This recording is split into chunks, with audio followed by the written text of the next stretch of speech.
अपनी पाठशाला चैनल में आपका एक बार फिर से हार्दिक अभिनंदन है।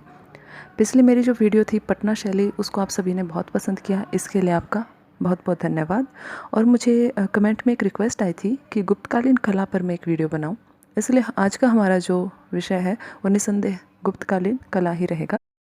तो शुरुआत करते हैं इस टॉपिक की और जानते हैं गुप्त काल के बारे में। मौर्य काल के बाद जो दूसरा विकासमान शासन स्थापित हुआ वो गुप्तों का ही था। कुषाणों के शासन के बाद वाकाटक वंश का साम्राज्य आया, लेकिन कुछ ही समय के बाद उसका भी पतन हो गया और एक नए साम्राज्य का राजनीतिक जो क्षितिज है उस पर उद्भव हुआ, जिसे हम गुप्त वंश के नाम से जानते हैं। इस वंश का नामकरण इनके प्रथम राजा श्रीगुप्त के नाम पर रखा गया था। गुप्त वंश का शासनकाल भारतीय संस्कृति के इतिहास में स्वर्ण युग के नाम से जाना जाता है, क्योंकि इस समय पर साहित्य, समाज और कला के क्षेत्र में बहुत उन्नति हुई थी।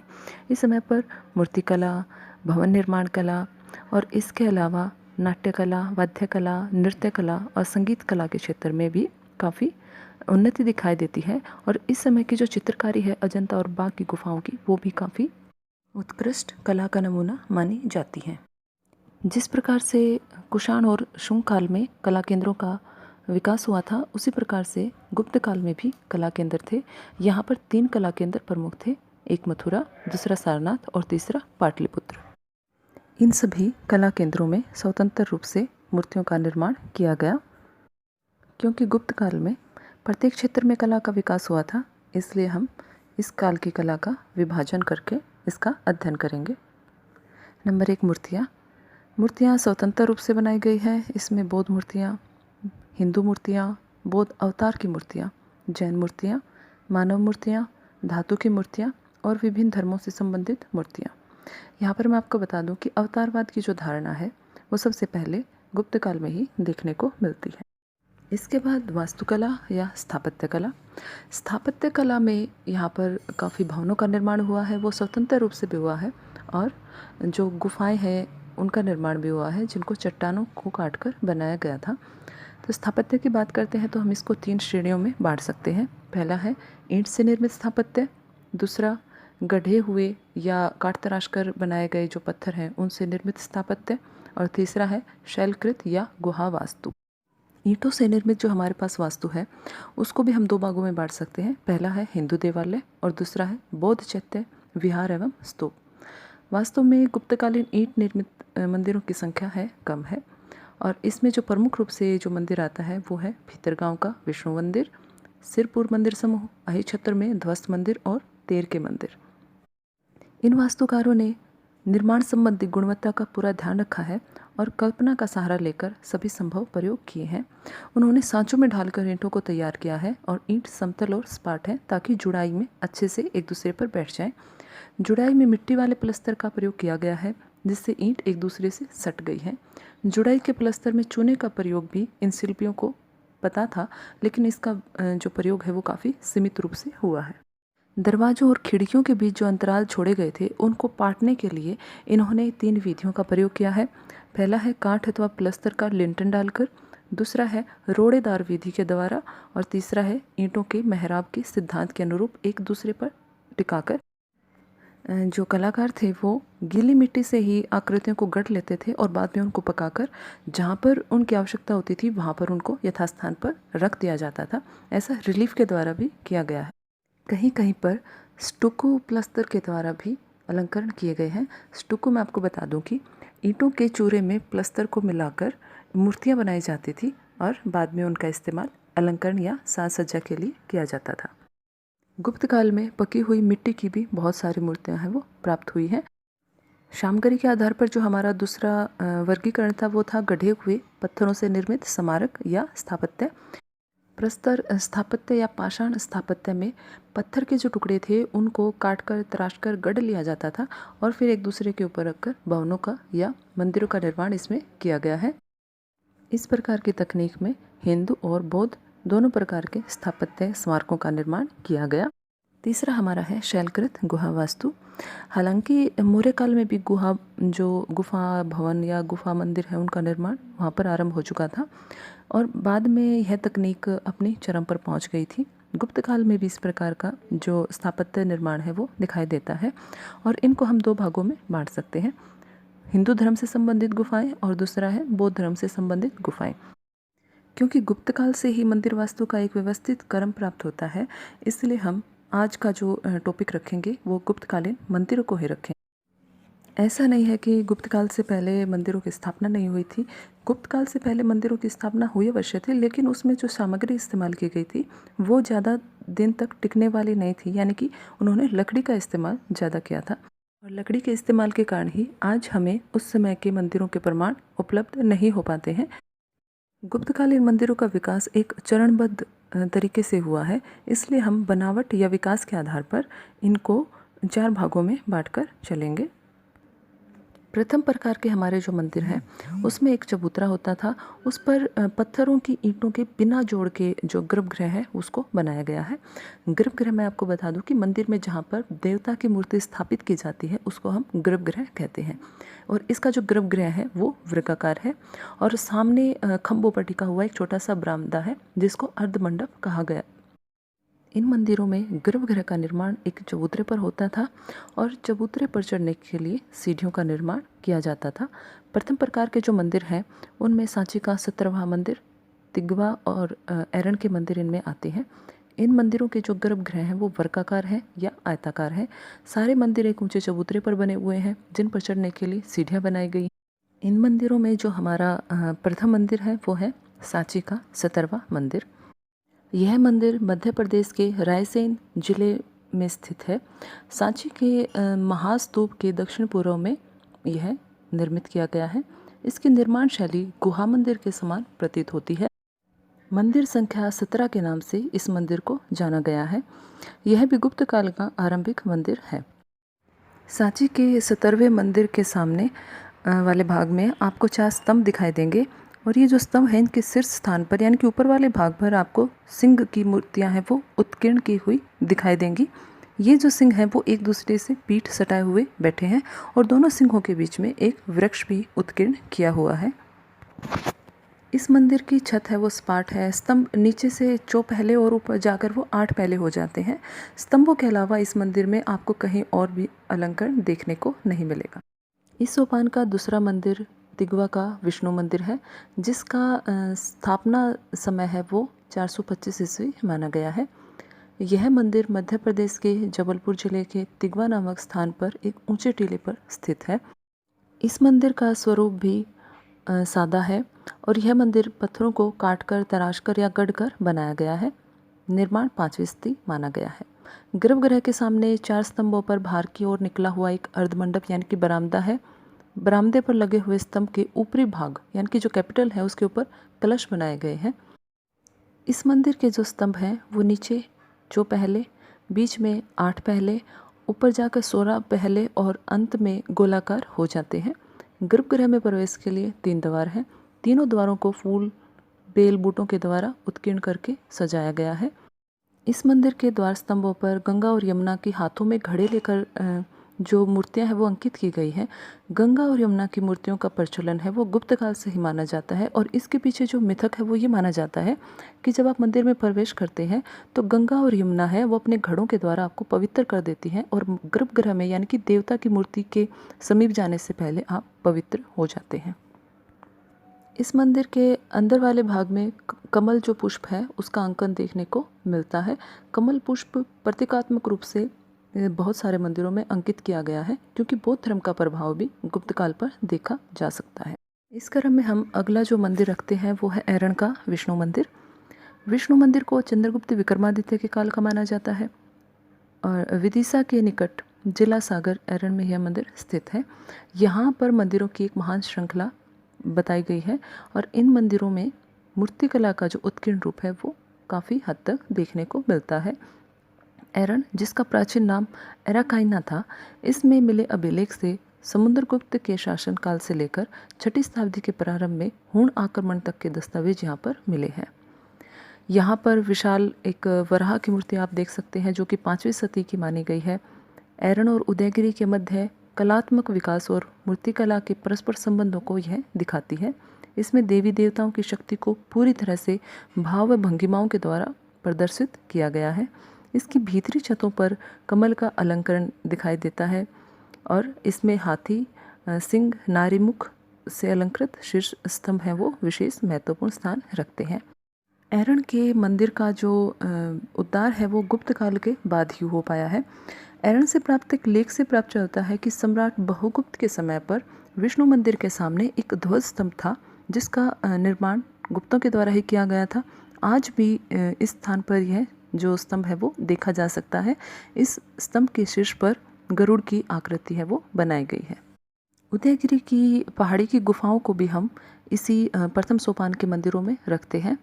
अधिकतर गुफाएं भागवत धर्म से संबंधित हैं और जो गुफाएं हैं वहाँ से प्राप्त लेखों से पता चलता है कि इन गुफाओं का निर्माण चंद्रगुप्त द्वितीय तथा कुमारगुप्त प्रथम के समय में हुआ था। इनका समय चौथी से लेकर छठी शताब्दी माना गया है। इसके बाद हम बात करते हैं दूसरे सोपान के मंदिरों की। दूसरे सोपान के जो मंदिर हैं उनका निर्माण पत्थर की ईंटों से कर रखा है और बिना किसी चिनाई के इन्होंने, यानी कि बिना गारे या बिना चूने के इन मंदिरों का निर्माण किया गया है। इन सभी का जो गर्भगृह है वो वर्गाकार है और छत है उनकी सपाट है। सभी मंदिर एक ऊंचे चबूतरे पर बनाए गए हैं और जो मंदिर है यहाँ पर कभी कभी पर 2 प्रदक्षिणा पथ भी देखने को मिलते हैं। प्रदक्षिणा पथ मैं आपको बता दूं कि मंदिर में जहाँ पर आराध्य देवता की मूर्ति स्थापित होती है उसे हम गर्भगृह कहते हैं, लेकिन गर्भगृह के बाहर फेरी लगाने या परिक्रमा करने के लिए एक स्थान होता है जिसे हम प्रदक्षिणा पथ कहते हैं। और ये जो मंदिर है यहाँ पर 2-2 प्रदक्षिणा पथ देखने को मिलते हैं।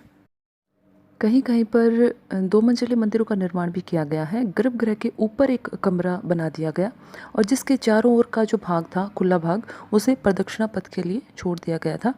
इन मंदिरों में प्रवेश के लिए 4 ओर से द्वारों का निर्माण हुआ है और जो चौखट हैं वो काफ़ी अलंकृत बनाई गई हैं। चौखट का जो ऊपर वाला हिस्सा है वहाँ पर कोई देवता की आकृति बना दी गई है।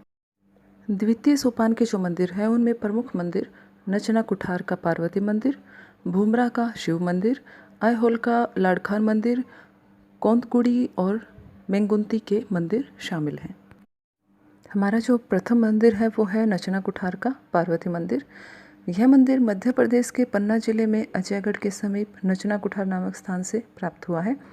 कनिंग हम इसे पार्वती मंदिर मानते हैं और राखलदास बनर्जी का मत है कि यह शिव मंदिर है, क्योंकि उनके अनुसार इसकी जो बनावट है वो भूमरा के शिव मंदिर के समान है। यह मंदिर हमें अत्यंत सुरक्षित अवस्था में प्राप्त हुआ है। इस मंदिर में बौद्ध चैत्यशालाओं वाली विशेषता भी पाई जाती है। इस मंदिर का कालक्रम 500 से लेकर 550 ईस्वी के मध्य रखा गया है। मंदिर का निर्माण लगभग 35 फुट के एक वर्गाकार चबूतरे पर किया गया है। मंदिर का जो गर्भगृह है वो भी वर्गाकार है। इस गर्भगृह की जो लंबाई और चौड़ाई है वो दोनों 8.5 फुट मानी गई है। गर्भगृह के चारों तरफ एक प्रदक्षिणा पथ है जो छत से ढका हुआ है। इस मंदिर की छत है वो चपटी है और सामने एक स्तंभ युक्त अग्र मंडप यानी कि एक बरामदा है। नीचे से मंडप में जाने के लिए सीढ़ियाँ बनी हुई हैं। इस मंदिर के गर्भगृह की छत भी है वो सपाट है और ऊपर एक कोठरी बनी हुई है। इस कोठरी की छत भी सपाट है। यह कोठरी अंदर और बाहर दोनों तरफ से सादी है। इस कोठरी तक पहुंचने के लिए सीढ़ियाँ ज्ञात नहीं होती। संभव है कि कोठरी शिखर का अंग रही हो। गर्भगृह का जो प्रवेश द्वार है वो मूर्तियों और अन्य जो अलंकरण हैं उनसे सुसज्जित किया गया है। इसकी शाखाओं पर मिथुन आकृतियों का अंकन भी हुआ है और निचले भाग में एक और मकरवाहिनी गंगा और दूसरी ओर कुर्म वाहिनी यमुना का अंकन यहाँ पर देखने को मिलता है। गंगा और यमुना की जो आकृतियाँ हैं वो गुप्त काल से ही मंदिरों में स्थापित की गई थी। इस मंदिर के द्वार स्तंभों पर जो पूर्ण घट हैं या पत्रावली हैं या व्याघ्र मुख हैं उनका अलंकरण देखने को मिलता है। द्वार पर नवग्रह या वराह अवतार का अंकन भी किया गया है। मंदिर के समीप ही विष्णु की मूर्ति प्राप्त हुई है। इस मंदिर के जो बाहरी दीवार है वहाँ पर ईंटों के झरोखे बनाए गए हैं ताकि अंदर प्रकाश की व्यवस्था हो सके। इसी क्रम में हमारा जो अगला मंदिर है वो है भूमरा का शिव मंदिर। भूमरा का शिव मंदिर मध्य प्रदेश के सतना जिले के जबलपुर में इटारसी रेल मार्ग के उचेहरा रेलवे स्टेशन से 10 किलोमीटर दूर भूमरा गांव में स्थित है। यह एक शिव मंदिर है। इसको प्रकाश में लाने का श्रेय है वो राखलदास बनर्जी को जाता है। उन्होंने इस मंदिर का पता 1920 में लगाया था। यह मंदिर भी पत्थरों से निर्मित है। इसका केवल गर्भगृह ही हमें प्राप्त हुआ है। इस मंदिर के अवशेषों से ज्ञात होता है कि इस मंदिर का जो स्वरूप है वो वर्गाकार था, जिसकी लंबाई 35 फुट और चौड़ाई भी लगभग इतनी ही रही है। इस मंदिर में मंडप से सटा हुआ गर्भगृह स्थित था। इसका आकार वर्गाकार था। गर्भगृह का निर्माण है वो लाल पत्थरों से हुआ था। मंदिर की छतें थी वो भी सपाट थी। गर्भगृह के चारों ओर प्रदक्षिणा पथ स्थित था, परंतु अब इसका कोई भी अवशेष हमें नहीं मिलता। इस मंदिर के गर्भगृह में शिवलिंग स्थापित किया गया है और रत्न जटित मुकुट और त्रिनेत्र इस शिवलिंग पर बनाए गए हैं। शिव की जटा में अर्धचंद्र की कला और गले में हार सुशोभित है। इस मंदिर के गर्भगृह का प्रवेश द्वार पर्याप्त रूप से अलंकृत बनाया गया है।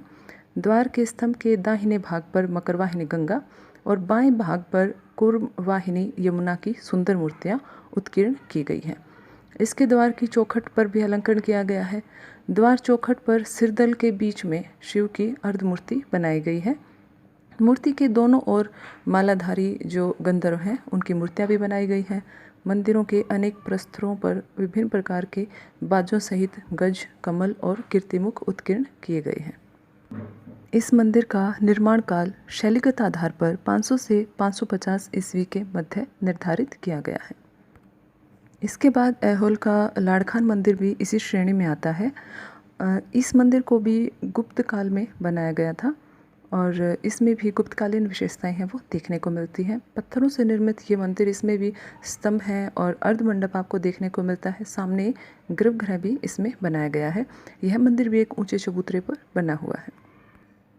इसके पश्चात जो तीसरे सोपान के हमारे मंदिर आते हैं, उनमें एक मुख्य विशेषता यही रही है कि गर्भगृह के ऊपर उन्होंने एक ऊंचा अंग जोड़ दिया था जिसे हम शिखर के नाम से जानते हैं। शिखर को जोड़ने के पीछे जो मान्यता थी, कहीं ना कहीं उसका उद्देश्य ये भी था कि जो मंदिर है वो दूर के स्थान से भी दिखाई दे। दूसरा, वो अपने जो आराध्य देव है उसको गौरव प्रदान करना चाहते थे, यानी कि देवता का जो भवन है वो सबसे ऊंचा हो। और तीसरा, कहीं ना कहीं ये मान्यता या ये मिथ भी इसके पीछे रहा है कि जितनी ऊंची आप अपने मंदिर की चोटी बनाएंगे, आपके जो देवता हैं वो उतनी जल्दी आपकी जो प्रार्थना है उसको स्वीकार करेंगे। और ये हम हर धर्म में इस प्रकार की जो मीनार हैं या चोटियां हैं या फिर गुंबद हैं वो देख सकते हैं। इन मंदिरों के प्रवेश द्वार पर गंगा यमुना की मूर्तियां दोनों तरफ सुशोभित होने लगी थी। जो छज्जे हैं वो बाहर की तरफ निकालने लगे थे और अलंकरण के लिए जो लहर बनाए जाते हैं। तीसरे सोपान के मंदिरों में गर्भगृह के साथ एक मंडप यानी कि जो बड़ा कमरा था वो जोड़ा गया। इस कक्ष में श्रद्धालु या भक्त जो थे वो बैठकर आरती या अपने ईश्वर की स्तुति करते थे। इसके बाद एक जो और पार्ट है वो इसमें जोड़ा गया, जिसको हम अंतराल के नाम से जानते हैं। अंतराल वह स्थान था जहाँ पर खड़े होकर भक्तजन अपने आराध्य देवता की मूर्ति के दर्शन करते थे, जो कि गर्भगृह के बिल्कुल सामने वाला भाग माना गया है। अंतराल गर्भगृह और मंडप को जोड़ने का काम करता है। मंदिर की दीवारों पर बाहर की तरफ प्रक्षेपण निकाले गए हैं जो शिखर में काफ़ी ऊंचाई तक गए हैं। सबसे ऊपरी भाग पर आमलक और उसके ऊपर कलश भी रखे जाते थे। अब इन मंदिरों में जो नागर शैली के मंदिर हैं उनमें कलश के ऊपर एक पताका भी होती है। इस शैली का हमारा जो पहला मंदिर है वो है उत्तर प्रदेश के झांसी के देवगढ़ का दशावतार मंदिर। दशावतार मंदिर का निर्माण 5वीं शताब्दी के उत्तरार्ध में किया गया था, जब ब्राह्मणवाद का पुनर्जागरण अपने चरम पर पहुंच चुका था। आज में जो मंदिर का हिस्सा हमें प्राप्त होता है उससे मूल मंदिर की भव्यता का अंदाजा लगाया जा सकता है। प्राप्त अवशेषों से गुप्त काल की मूर्तिकला और शिल्प कला का भी हमें पता चलता है। दशावतार मंदिर को हम गर्भगृह के ऊपर शिखर का पहला उदाहरण मानते हैं। दशावतार मंदिर गढ़े हुए बलुआ पत्थरों से बनाया गया है। इन पत्थरों को किसी गारे या चूने के बिना ही जोड़ा गया है। दशावतार मंदिर पंचायतन शैली के मंदिरों में शामिल है। पंचायतन शैली के मंदिर वो मंदिर होते हैं जिनमें चबूतरे के ऊपर या जगती के ऊपर मध्य भाग में मुख्य देवता का मंदिर होता है और बाकी जो 4 कोने हैं उनके ऊपर अलग अलग जो इष्ट देवता हैं उनके मंदिर बनाए जाते हैं। ये मंदिर आकार में मुख्य मंदिर से छोटे होते हैं। दशावतार मंदिर में अब इन मंदिरों के अवशेष प्राप्त नहीं हैं, लेकिन फिर भी आधार जो चिन्ह है वो हमें प्राप्त होते हैं, जिससे पता चलता है कि दशावतार का जो मंदिर है वो एक पंचायतन मंदिर रहा है। दशावतार मंदिर ललितपुर उत्तर प्रदेश में बेतवा नदी के किनारे बनाया गया है। इस मंदिर को नागर शैली के अनुरूप सर्वप्रथम निर्मित मंदिरों में से माना गया है। इस मंदिर की मूर्तिकला को देखकर लगता है कि वास्तुकारों ने प्रतिमा शास्त्र का सहारा लेकर इसके मूर्ति शिल्पों को गढ़ा है। इस मंदिर की बाहरी दीवारों पर श्री विष्णु से संबंधित कथाओं व अवतारों को निरूपित किया गया है, इसलिए इस मंदिर का नाम दशावतार पड़ा। इस मंदिर की मूर्तिकला में बारीक गढ़ाई आपको दिखाई देगी। तन की सुकुमारता, मुखमंडल पर अद्भुत ओज व मधुर मुस्कान, कटावदार पत्थरलताएं आदि सहजी रूप से यहाँ पर देखने को मिल सकती हैं। इस मंदिर की जो प्रमुख मूर्तियाँ हैं उसमें गजेंद्र मोक्ष, नर नारायण और शेषशाही विष्णु की मूर्तियाँ हैं वो प्रमुख मानी गई हैं। इसके अलावा रामायण व महाभारत से संबंधित अनेक दृश्य भी यहाँ पर अंकित किए गए हैं। इस मंदिर का अलंकरण अन्य मंदिरों की अपेक्षा अधिक है, आकर्षक है, विस्तृत है और भव्य भी है। द्वार के दोनों तरफ गंगा व यमुना की खड़ी मूर्तियां बनाई गई हैं। द्वार पर द्वारपाल या द्वारपालिकाओं का अंकन भी महत्वपूर्ण रूप से किया गया है। मिथुन आकृतियां भी इस मंदिर में देखने को मिलती हैं। अब तक के गुप्तकालीन मंदिरों में जहाँ छतें सपाट होती थी, वहीं पहली बार जो दशावतार मंदिर है उसमें शिखर देखने को मिला है। और इस मंदिर के मंडप जो बनाए गए हैं वो भी चारों दिशाओं में बनाए गए हैं। पहले वाले जो मंदिर थे उनमें मंडप केवल गर्भगृह के सामने वाली दिशा में होता था। इस मंदिर को गुप्तकालीन मंदिरों में सबसे सुंदर माना गया है। चबूतरा यानी कि जगती पीठ है, उसकी ऊंचाई लगभग 4 फीट है। चारों ओर 12 फीट लंबी सीढ़ियाँ भी बनी हुई हैं। इस मंदिर का शिखर अगर गिरा नहीं होता तो माना जाता है कि लगभग 37 फीट की उसकी ऊंचाई होती। प्रवेश द्वार इसके अत्यंत अलंकृत और सुंदर बनाए गए हैं। इसकी बाहरी दीवारों पर जो मूर्तियाँ उकेरी गई हैं उसमें शेषशाही विष्णु है वो सबसे प्रमुख है। शेषशाही विष्णु में श्री विष्णु शेषनाग पर लेटे हुए हैं। इनकी नाभि कमल पर ब्रह्मा को विराजमान दिखाया गया है। लक्ष्मी उनके चरण दबा रही है। आकाश में कार्तिकेय, इंद्र, बीच में शिव पार्वती आदि देवगण बनाए गए हैं। नर नारायण की मूर्ति में तपस्या के जो दृश्य है उसको काफ़ी अच्छे ढंग से उकेरा गया है। तपोवन का वातावरण है, बहुत ही सुंदर ढंग से दिखाया गया है। गजेंद्र मोक्ष की आकृति में वही सजीवता के दर्शन प्राप्त होते हैं। इन सारी आकृतियों में एक जो बात है वो सामान्य है कि बहुत ही सुंदर तरीके से बनाई गई है। सजीवता इनमें दिखाई देती है और इससे पता चलता है कि उस समय के जो कलाकार हैं वो कलाकृति बनाने में निपुण थे, दक्ष थे। हमारा अगला जो मंदिर है वो है भीतरगांव का मंदिर। भीतरगांव का जो मंदिर है वो कानपुर नगर से लगभग 20 मील दक्षिण में भीतरगांव में स्थित है। यहाँ गुप्त काल का 70 फीट ऊंचा पक्की ईंटों से निर्मित एक मंदिर है जो भगवान विष्णु को समर्पित है। 5वीं शती के अंत में शिखर का जो स्वरूप था उसका इस मंदिर से पता चलता है। इसका निर्माण लगभग 500 ईस्वी के आसपास माना गया है। यह मंदिर भी वर्गाकार चबूतरों पर चौकोर मंदिर निर्माण प्रक्रिया का समर्थन करता है। मंदिर का गर्भगृह 15 वर्ग फीट का है और इस मंदिर में 2 प्रदक्षिणा पथ थे जो नचना के पार्वती मंदिर की तरह ऊपर से ढके हुए थे। इनकी जो बाहरी दीवारें हैं वो काफ़ी अलंकृत हैं। इस मंदिर के चारों तरफ आले बनाए गए हैं और वो इसलिए बनाए गए हैं ताकि पकी हुई मिट्टी की जो मूर्तियाँ हैं वो वहाँ पर रखी जा सकें। इस मंदिर में नक्काशीदार गुप्तकालीन ईंटें लगाई गई हैं और इस मंदिर के चारों तरफ बरसातें भी बनी हुई है। मंदिर की बाहरी दीवारों पर ईंटों की जालियां बनाई हुई हैं ताकि गर्भगृह में प्रकाश की व्यवस्था हो सके। इसके अलावा जो बाहरी दीवारें हैं वहाँ पर ताखे भी बनाए गए हैं ताकि उनमें मिट्टी की मूर्तियाँ रखी जा सकें। यह शिखरयुक्त मंदिर है और ईंटों का बना हुआ गुप्तकालीन मंदिर अत्यंत ही प्रसिद्ध है। इस श्रेणी में हमारा जो अगला मंदिर है वो है अहिछत्र बरेली का मंदिर। अहिछत्र टीले की खुदाई के दौरान ये 1940 से 44 के मध्य हमें प्राप्त हुआ था। इस मंदिर का जो निर्माण समय है वो 450 से 550 ईस्वी के मध्य माना जाता है। उत्खनन के फलस्वरूप यहाँ पर ईंटों द्वारा निर्मित शिव मंदिर के अवशेष प्राप्त हुए थे। इस मंदिर का इसलिए भी विशेष महत्व है क्योंकि इसका निर्माण एक के ऊपर एक बने हुए और क्रमशः छोटे होते चले गए ईंटों के वर्गाकार 5 चबूतरों पर बना हुआ है। इसे भद्रपीठ या पीठिका कहा गया है और भद्रपीठ या पीठिका का प्रत्येक तल अपने ऊपर के जो चौकोर चबूतरा है उसका प्रदक्षिणा पथ का काम करता है। अनुमान है कि सबसे ऊपर भद्रपीठ पर शिवलिंग की स्थापना की गई होगी। यहाँ से मिट्टी की मूर्तियाँ भी प्राप्त हुई हैं। इसमें मकरवाहिनी गंगा और कुर्मवाहिनी यमुना की विशाल मूर्तियाँ प्राप्त हुई हैं। ऐसा प्रतीत होता है कि इस मंदिर का निर्माण किसी कुषाणकालीन स्मारक के ऊपर किया गया होगा। अगला जो मंदिर है वो है सिरपुर का लक्ष्मण मंदिर। छत्तीसगढ़ के रायपुर जिले के सिरपुर नामक स्थान से यह मंदिर प्राप्त हुआ है। लक्ष्मण मंदिर के अलावा यहाँ पर राम मंदिर और जानकी मंदिर के अवशेष भी प्राप्त हुए हैं। ईंटों द्वारा निर्मित मंदिर है। इसमें भी शिखर और मंडप का निर्माण किया गया था, किंतु अब यह नष्ट हो चुका है।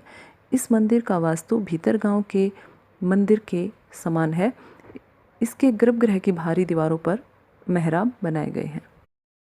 अगला जो मंदिर है वो है बिहार के गया जिले के बोध गया में स्थित महाबोधि मंदिर। इस मंदिर का जो पुराना नाम है वो वज्रासन की गंधकुटी के नाम से जाना जाता था। यहाँ पर एक ऊंचे चबूतरे पर गर्भगृह और मंडप दोनों को ही बनाया गया है। इसके बाहरी चबूतरे का जो भाग है वो प्रदक्षिणा पथ का काम करता था। गर्भगृह के छत के चारों कोनों पर छोटे छोटे जो लघु मंदिर हैं वो बनाए गए हैं। गर्भगृह के ऊपर 9 खंडों का एक पिरामिड शिखर बना हुआ है। प्रत्येक शिखर तथा कोणों पर आमलक बनाए हुए हैं।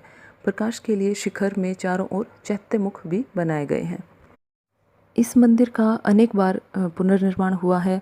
चीनी यात्री ह्वेनसांग ने सम्राट हर्षवर्धन के काल में जब भारत यात्रा की थी तो उस दौरान उन्होंने इसे देखा था और अपने ग्रंथ में उन्होंने इसका वर्णन भी किया है। यह मंदिर ईंटों से निर्मित और इस मंदिर पर चूने का जो प्लास्टर किया हुआ बताया गया है। इस मंदिर की ऊंचाई लगभग 160 से 170 फीट ऊंची बताई गई है। अगली श्रेणी में हमारे चौथे सोपान के मंदिर आते हैं। इन मंदिरों के आकार में थोड़ा परिवर्तन आया। अब ये चैत्य ग्रहों और स्तूपों के अनुकरण पर तैयार होने लगे थे। इन मंदिरों के गर्भगृह अब चैत्यों की तरह अर्धवृत्ताकार या स्तूप की तरह बेलनाकार बनने लगे थे, पर यह एक नवीन प्रयोग था जो पहले कभी नहीं था। यह शैली बाद में धीरे धीरे समाप्त हो गई। इस शैली के मंदिरों में शोलापुर महाराष्ट्र का तेर मंदिर, कृष्णा जिले का कपोतेश्वर मंदिर और राजगृह विहार के मन्यार मठ का इसमें नाम लिया जा सकता है। ये गुप्तकालीन मंदिर है। ये मंदिर भी एक ऊंचे चबूतरे पर बने हैं। चारों ओर स्तंभ युक्त बरामदा बनाया गया है जो कि प्रदक्षिणा पथ का काम करता है। कपोतेश्वर मंदिर है वो 2 मंजिला बनाया गया है और इस मंदिर का पिछला भाग है वो अर्धवृत्ताकार है। भले ही मंदिर का स्वरूप आयताकार लगता है, पर इसकी रचना पत्थर की ईंटों से की गई है। आयहोल का दुर्गा मंदिर भी इसी परंपरा में रखा जा सकता है। राजगृह में जो मणियार मठ या शिव मंदिर है वह स्तूप की तरह बेलनाकार है और इसका जो गर्भगृह है वो एक तरह से कुएं की भांति आपको दिखाई देगा। एक गोल चबूतरे पर यह मंदिर बना हुआ है। इस चबूतरे में आले बनाए गए हैं जिसमें मूर्तियां सजाई जाती रही होंगी। गुप्तकालीन जो कला है उसका विकास क्रम हम इन मंदिरों के द्वारा देख सकते हैं। गुप्तकाल एक स्वर्ण युग के नाम से जाना जाता है और वास्तुकला का उसमें काफ़ी महत्वपूर्ण स्थान रहा है और ये आज हमने इस वीडियो के माध्यम से जाना भी है। उम्मीद है आप सभी को मेरा ये प्रयास अच्छा लगा होगा। मुझे कमेंट करके ज़रूर बताएं और नेक्स्ट वीडियो आप किस टॉपिक पर चाहते हैं आप मुझे वो भी बता सकते हैं। अगली वीडियो के लिए चैनल को लाइक और सब्सक्राइब करना ना भूलें। धन्यवाद।